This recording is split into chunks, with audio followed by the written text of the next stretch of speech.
This happened a few years ago, and suffice to say, I don't like being home alone anymore. I was a 21-year-old female, in my third year of university. I live in England. My boyfriend and I lived about 2 minutes away, and we often stayed at each other's houses, although there wasn't an exact routine to it. The city we lived in wasn't known for being particularly safe, but I never once felt threatened. Although I was a country girl at heart, I never took unnecessary risks. But even walking through typically unsafe parks in the dark after choir, I was never given reason to be alarmed.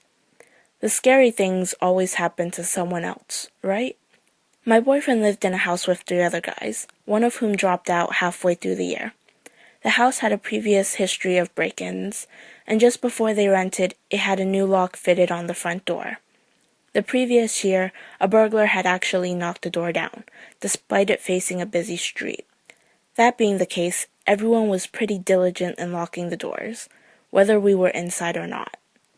On the night in question, my boyfriend was out at his band rehearsal, having left at 6:30 p.m., and his 2 remaining housemates left to go to the pub at 8 p.m. I wasn't much of a drinker, so I opted to stay at home, and in the blissful hour to myself, I decided to have a shower. Now, I'm in my university choir, and I absolutely adore singing. So I grabbed my phone and speaker and headed to the bathroom. I don't often get the chance to really blast it out when people are in the house, out of consideration for them, so I was relishing the opportunity. My phone was at about 15%, but I figured it'd last for the majority of my time in there, and I could just charge it up when I got out. So I'm in the shower having an absolute banger of a time when my phone predictably dies about 20 minutes in. I was done washing a few minutes ago, so I just get out and get dry and head to my boyfriend's room. As soon as I walked out of the bathroom, I got this feeling that something wasn't right. I was home alone, but I had this horrible, tense feeling like I wasn't the only one in the house, even though the house was absolutely silent for save the slight sound of traffic. I shrugged it out, figuring that I'm just being paranoid, and dumped my stuff on the bed.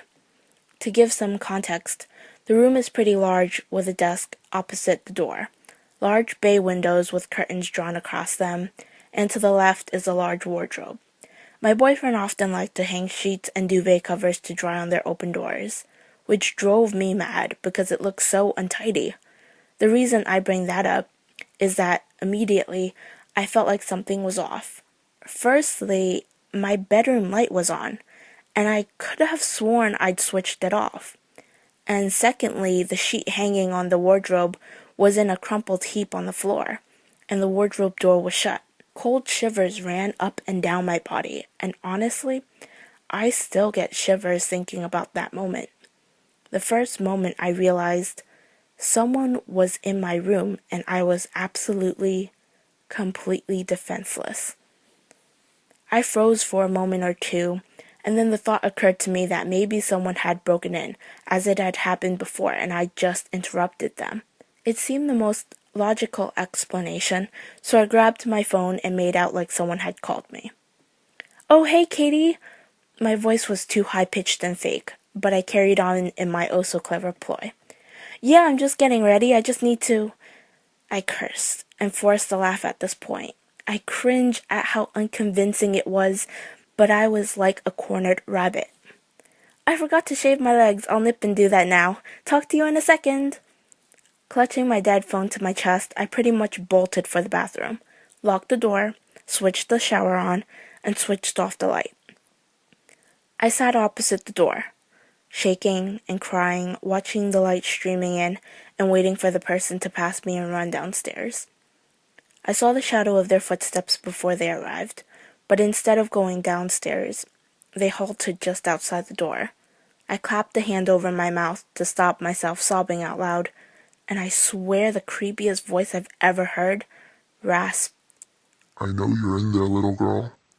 I tried to shout, but in reality my voice broke as I said, "I'm calling the police right now."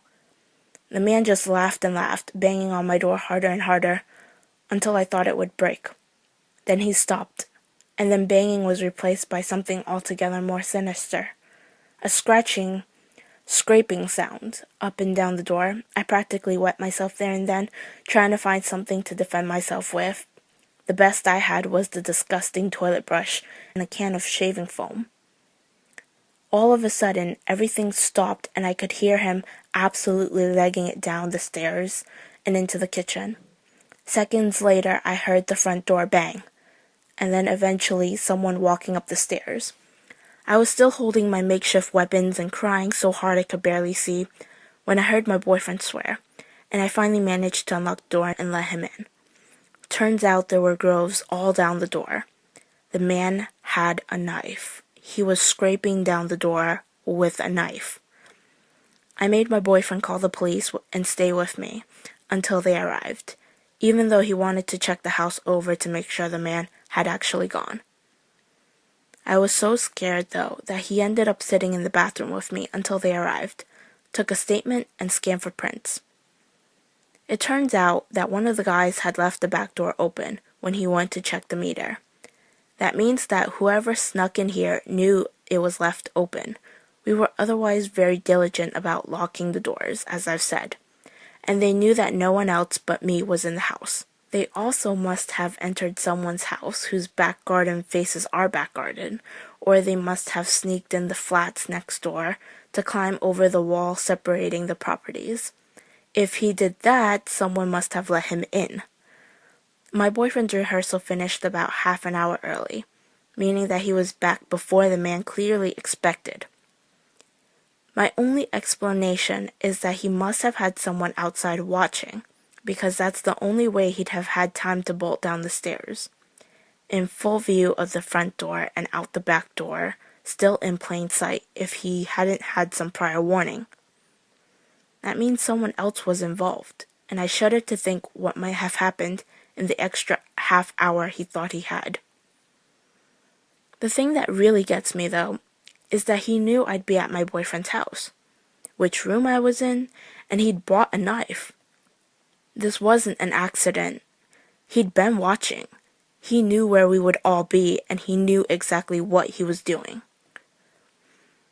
The police found the prints, but it wasn't anyone in their system, and they never found him. The bastard's still out there doing who knows what, and no one knows who he is.